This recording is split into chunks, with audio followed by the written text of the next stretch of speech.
these things were regulated because of public notice. Okay, let's get our meeting started. Apologize for running 20 minutes late. Thanks for your patience with us. We'll start. Kay, will you please call the roll? Yes. Mr. Lassagne? Here. Mr. Ballard? Here. Mr. Plessis? Mr. Anderson? Mr. Angel? Here. Mr. Chatelain? Here. Mr. Danos? Here. Mr. Jacobs? Mr. Lawton? Mr. Mallett? Mr. McCollister? Here.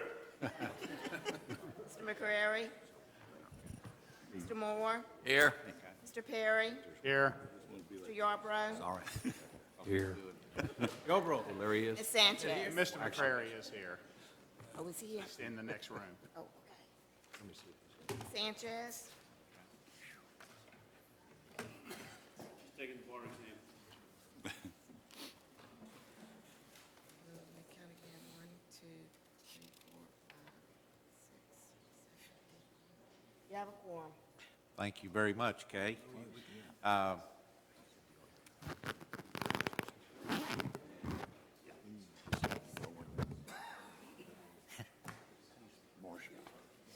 All right, the next thing on the agenda, Dr. Hollier is out of the room, and our pledge will be led by John C. Wall, who is a second-year medical student from Sulphur, invocation by Lauren Roberts, second-year dental student from Baton Rouge, and the faculty address will be by Dean Smith, Ph.D., Dean of the School of Public Health and a professor of health policy and management systems. Dr. Morschbacher is here to introduce him. Okay, great. And he's sitting in for Chancellor Oye, Okay. who's working on some DHH-related issues right now. John. Okay, if Please. you will, let's all stand. I pledge allegiance to the flag of the United States of America and to the republic for which it stands, one nation, under God, indivisible, with liberty and justice for all.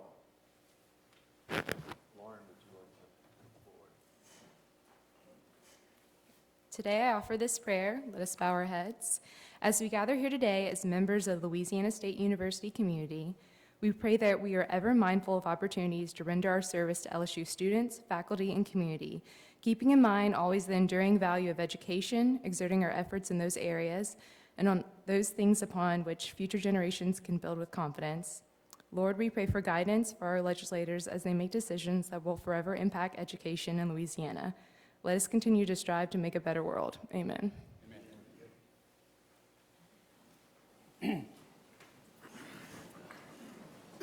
John, you can come up. As was noted previously, John's a third-year medical student from Sulphur, Louisiana. Holds a bachelor's degree in biological sciences from McNeese. So, John, you want to say a few words? Yeah, again, my name's John Wall. I'm originally from Sulphur, Louisiana, and I went to undergraduate at McNeese State University. Currently, I'm a student at LSU, just the reason that I went into medicine was really I did a lot of sports when I was growing up and really kind of loved the human body when I started learning in high school. And then I went on my first medical mission trip where I really was impacted by what doctors can do for people and just meeting different needs and stuff. So that's kind of why I chose it, and I just pursued it, and now I'm here. So currently I'm still trying to graduate, but what I plan on, I'm thinking between orthopedic surgery right now and family medicine. I got a few months to decide what I'm going to do for the rest of my life, so trying to figure that out. But yeah, thank you guys for all that you do for LSU. Thank you. Thanks, John. Lauren? As noted, Lauren's a second-year dental student from Baton Rouge, Louisiana. She holds a BS in biological sciences from LSU.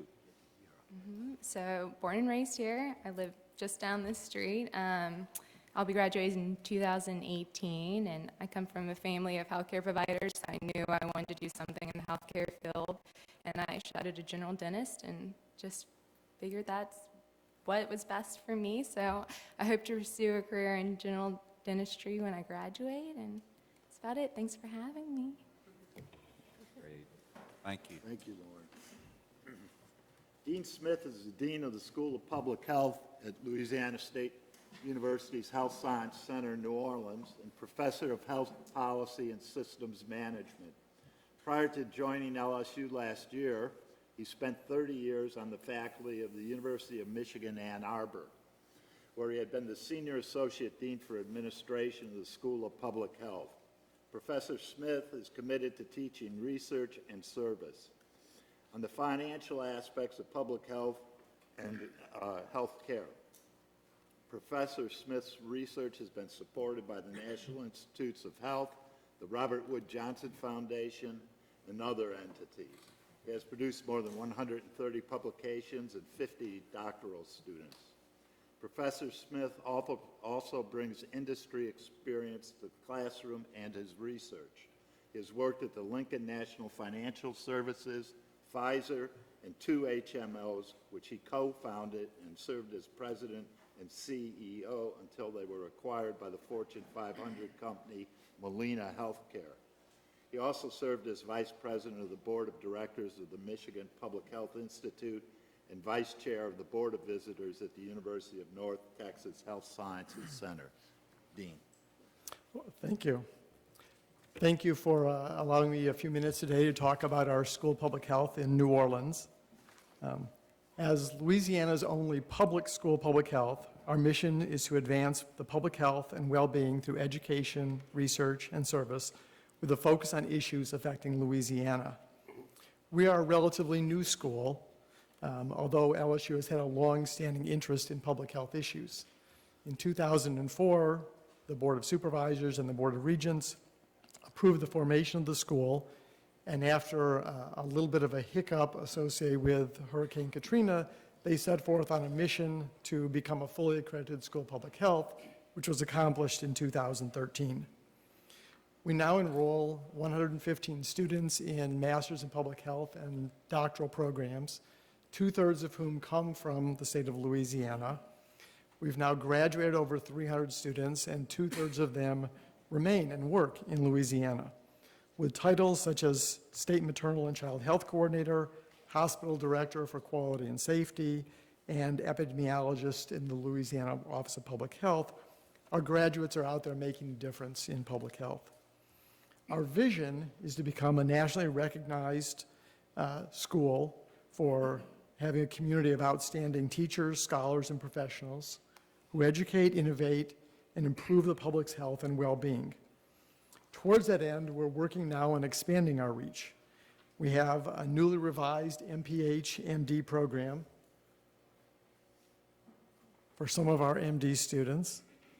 That was a hint to a gentleman. We have a new MPH Masters in Social Work program with the School of Social Work here in Baton Rouge. A new MS MPH program with the LSU School of Coast and Environment. And we're working now on developing a BS in Public Health students, where students would spend the first 2 years on campus here and the second 2 years in New Orleans. The undergraduate public health major at Johns Hopkins and other universities has become one of the most popular majors on campus, and we hope for the same at LSU. Research and the practice of improving public health is a team sport. It involves people from a lot of disciplines across a number of schools. Our external focused research program at LSU is funded to the tune of about $10 million a year, 80% of which comes from NIH or the CDC. And with your indulgence, I'll spend a couple moments talking about some programs that we have. The School of Public Health in New Orleans is the home of the Louisiana Tumor Registry, a statewide system that compiles information to guide policies for cancer prevention, detection, prognosis, and survivorship. They participate in the National Cancer Institute and the Center for Disease Control and Prevention. And yesterday it was announced that they were awarded the nation's first place award for data quality. The Louisiana Breast and Cervical Health Program is operated out of the School of Public Health, and it works with agencies throughout the state. They provided screening and outreach services to over 11,000 women last year, predominantly low-income, uninsured, and underserved women. The National Institute of Health is a big supporter of research in our campus, and along with colleagues from the Louisiana Cancer Research Center and Pennington Biomedical Institute, their work was featured in the journal Obesity this month. There was an article about children exposed to concentrated disadvantage, and their findings were that chronic stress in children was not associated with the biomarkers that we find in adults in the same circumstances. And what they found instead is that during the highly resilient period when children are exposed to stress, there's latency in the expression of biomarkers associated with obesity, but they come back later. And this is really important science pointing to our need to understand not just episodically what happens to people, but the life course of their health and well-being. Finally, the National Science Foundation is supporting research through an experimental grant on a project on quantification of lead levels in drinking water using innovative sampling and detection methods. And Professor Adrian Kantner was featured on the NBC Evening News 2 weeks ago in response to a national concern that we have over lead in our water. On these and several other programs, we're very excited to be working closely with our colleagues here in Baton Rouge, in Shreveport, and elsewhere in the LSU system to advance public health. Together, we look forward to a healthier Louisiana. Thank you. Thank you, Dean Smith. All right, next on the agenda is approval of the minutes from the January 29th, 2016 meeting. You all have that in your package. Have a motion from Chotlain and a second by Ballard. All in favor? Aye. All opposed? Motion carries. Mr. Tom Skinner, will you present the personnel actions for board approval, please? Certainly, Mr. Chairman. The staff has reviewed the packets before the board and recommend approval. All right, we have a recommendation, motion by Ballard, second by Yarbrough. All in favor? Aye. Motion passes. Okay, Dr. Alexander, the president. Well, wait a second. It's council faculty advisor, council faculty. Oh, I'm sorry. I did overlook Dr. Cope. I apologize. I'm so short I can't see past Frank Hotel. That's all right. I'm so tall that every chair is too small, so standing up later or sooner doesn't matter to me. Indeed, this is a refreshing experience, that is, to see that the right wing of the Board of Supervisors has apparently winnowed it down to one candidate and attorney. This leaves me with a kind of Bernie Sanders experience, talking only to the new left over here. But that having been said, the faculty governance apparatus from around the state has been extremely active over the last month, but we'll get it down to a few quick points. We had our latest meeting of the Association of Louisiana Faculty Senates at the lovely campus of LSU in Alexandria. That featured a presentation, once again, by Commissioner of Higher Education Joseph C. Rallo, generally on the topic of faculty leadership, and in particular, how to advance the role of women and minorities in faculty leadership. We also had a formidable panel at the Conference of Louisiana Colleges and Universities at the Pennington Center recently. Jim Robinson from LSU Eunice chaired what was, in fact, the main panel of the afternoon, and did that with incredible distinction. Also included an LSU speaker on that panel, and any number of LSU persons in the audience, including a delegation from LSU in Alexandria in the person of Provost Bobby Hatfield. We have a big initiative going in cooperation with the Office of Academic Affairs, a visionary outreach program to converse and otherwise hobnob with the Baton Rouge Area Chamber.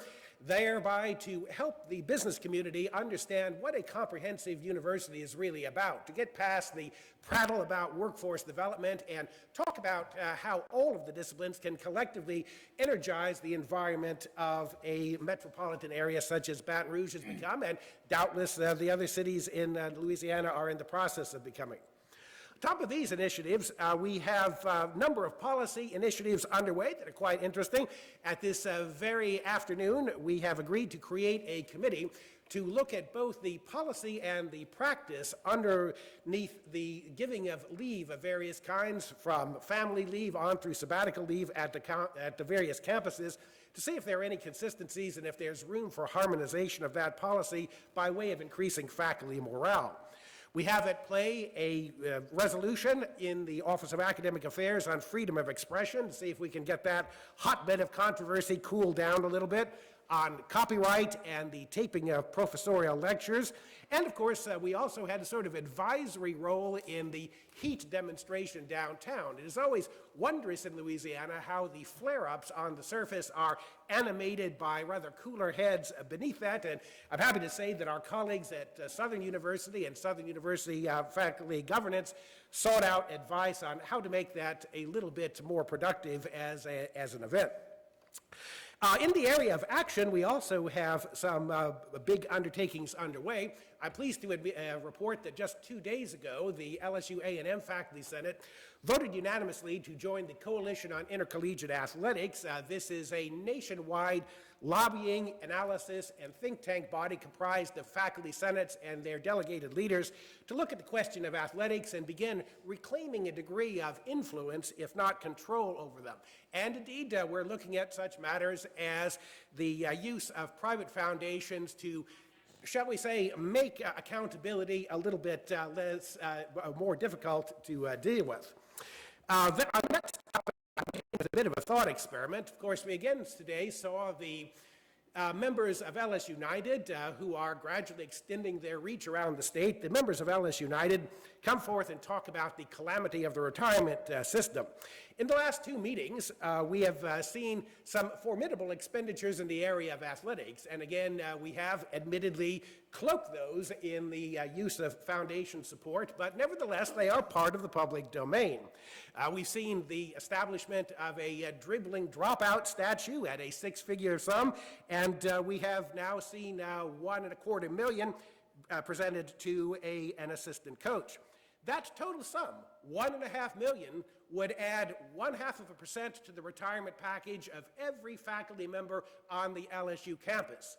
So the LSU A&M campus, of course, the larger community, probably more like 0.25%, but still a significant measure and more than it's raised over the last years. So simply as a thought experiment, I ask you, like Obama asking the Senate, to go home and think about it.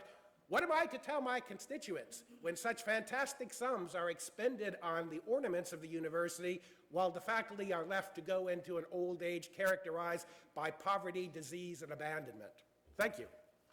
Thank you, Dr. Cope. We will not have a report today from the Council of Staff Advisors because Ms. Perkins and Ms. Doucet had other commitments, and we are running later than normal. So with that, I will now call on Dr. Alexander for his report. Thank you, Mr. Chair. I'll keep this rather brief because most of it we've been dealing with certainly is about the budget. But let me hit a couple first notes. I saw John Woodard. Is John still here? Our former student government president and former board member. He's now working for Congressman Scalise. I saw him in the back, but welcome John back. I'd also like to welcome our new president of our student government, Zach Faircloth. Zach, if you'd stand to be recognized, please.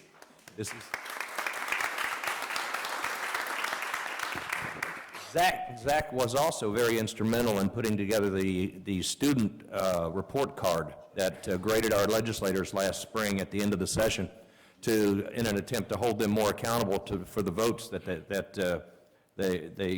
when they say they support higher education, it's always the vote that tells you whether they do or not.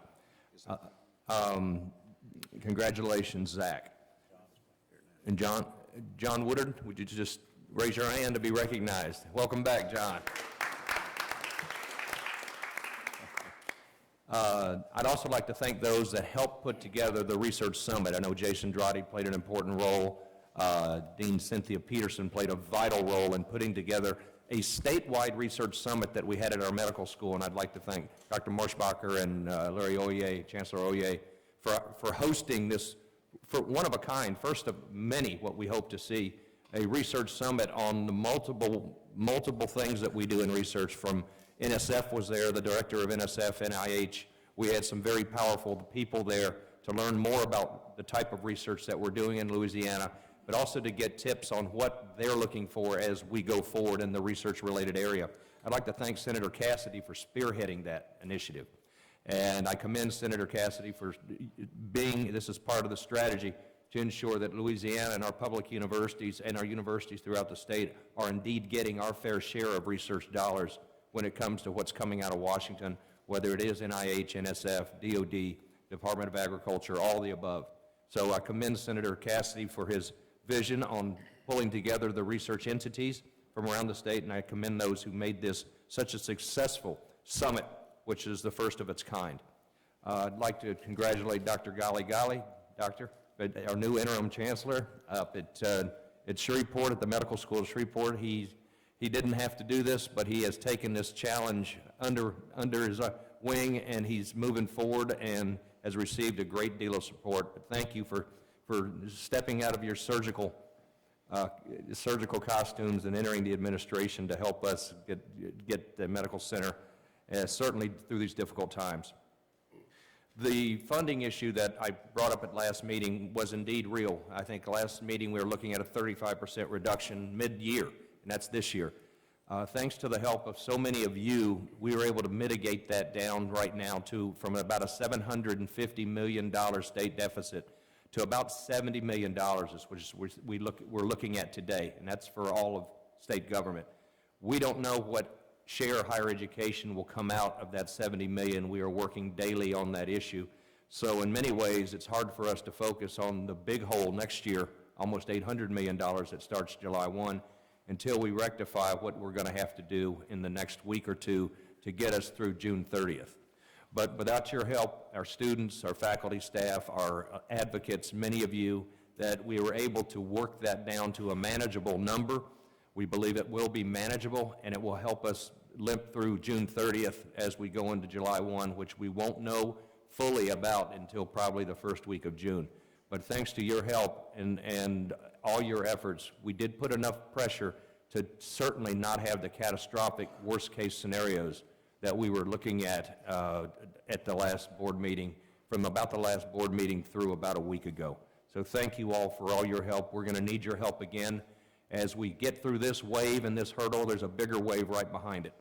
And that wave is coming right at us, and we don't know exactly how our legislature is going to handle it, but we're going to need you back on the front lines with us as we go forward and start tackling the July 1 budget after we're able to tackle what we're still waiting to see might come from the rest of this year, that we'd have to find from the rest of this year. So thank you to all your help, and please keep notice of all the emails that I send out at our Budget Hub and Budget Central.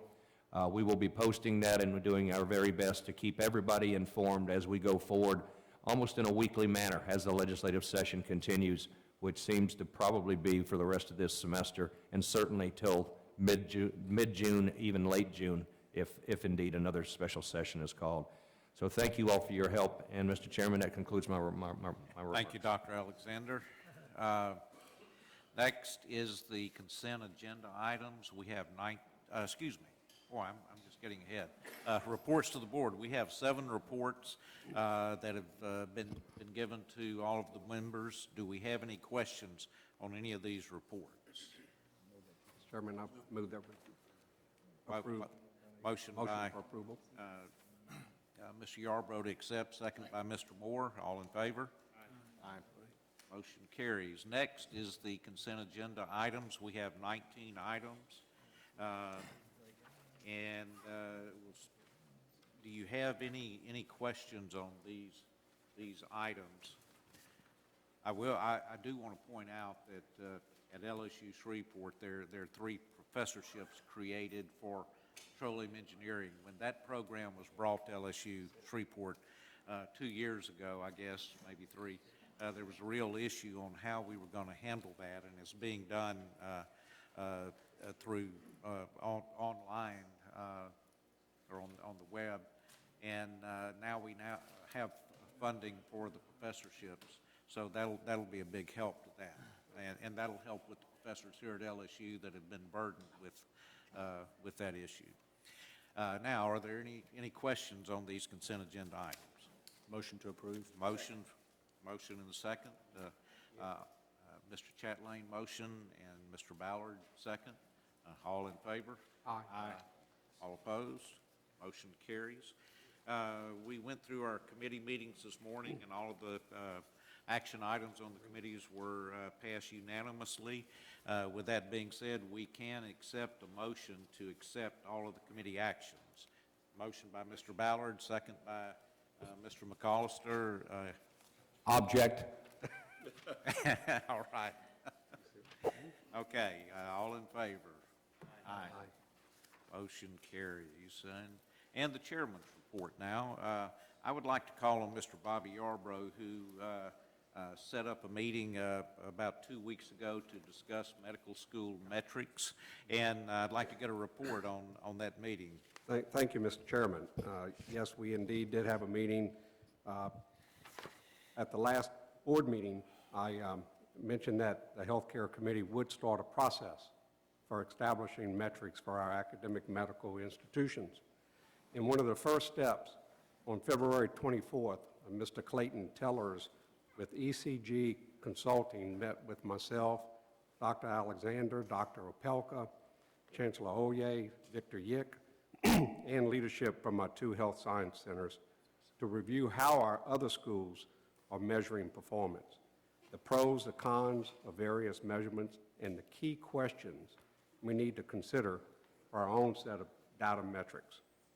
I think everyone felt the exercise was valuable in getting everyone on the same page, so to speak. We all understand that it's important to establish external benchmarks among peer groups, but it's equally important that we have internal benchmarks that will allow each institution to show improvement over time. We also want to be sure to take into account the expectations of our hospital partners and the fiscal realities that impact everyone's ability to prosper. At the end of the day, in any environment, we want to ensure that we're performing at the highest level, and we can only do that if we have clear objectives and a method for tracking and reporting progress. Mr. Chairman, at this point, our next step is seeking a proposal from ECG for technical assistance in reviewing our current list of performance metrics, which was part of the annual report submitted to us for the board meeting today. And we will have another meeting and facilitate a discussion with Health Science of New Orleans, Health Science of Shreveport, and Pennington individually to develop an agreeable, balanced scorecard for each institution. And I'm looking forward to reporting back to you over the next several months. And we do have a goal of having something finalized by our September meeting. Thank you. Thank you, Mr. Yarbrough. Will that scorecard compare the 2 schools, or to all schools in the state, or nationally, or regionally? What's the thought process there? I see Dr. Opelka smiling. I don't think that's the intention. I think that will be a consequence, if you will, of having the data in front of you. But that's not the intention of this. Okay. This is to help the institution become better. Okay. Thank you. Dr. Opelka, would you like to? Just minimally add to that. First of all, I want to extend our appreciation to Mr. Yarbrough for pulling everyone together. And we thought this was a very helpful session to hear about how other institutions are looking at themselves. I think the goal that we took away from this is this gives the individual institution to look internally and set its own benchmarking and look at and drive its own improvement, as well as reflect upon how it stands against all others. But it was absolutely not the intention of looking at one school against the other. Okay. And that was not our goal. Okay, thank you. And thanks, Bobby, and to all of the participants in that committee. This will be very helpful to our schools. Well, let's see, we will not have a meeting next month. The next meeting is scheduled for May 6th. Is there any other business? I will accept a motion to adjourn. Motion and a second. It was a good meeting you. 4 years ago. Look forward to A vote and a